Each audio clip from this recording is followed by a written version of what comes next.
Hello guys and welcome to TechWolf. In this video I'm going to show you how to add image in Elementor. Here I have a page and here I have opened this Elementor dashboard. If I would like to add image, first we need to click on this plus sign and here we need to select the structure. This is the structure in which this image will live. As you see, this is one column structure, there is two column structures, there is three column structures.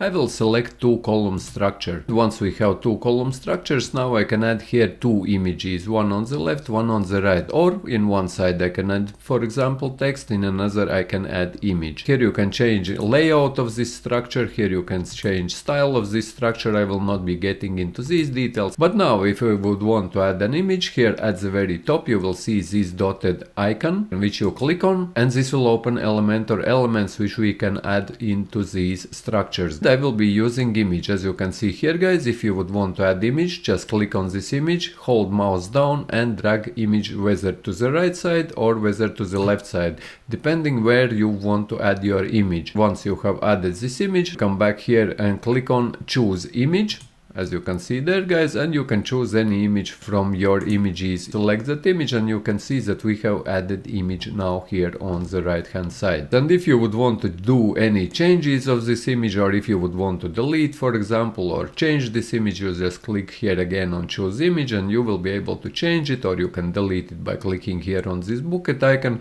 or you can do different stylings of this image, also clicking here at the very top on style and advanced. There are different other parameters which you can change about this image, like margin, padding, width, and much more. Here see in style, alignment, width and height. Once you have added your image, here at the very bottom you click on update and this image will be added on your WordPress website. So yes guys, hope that you found this video useful. If you did, leave a like, share this video, subscribe to my channel if you are new, and see you in the next one.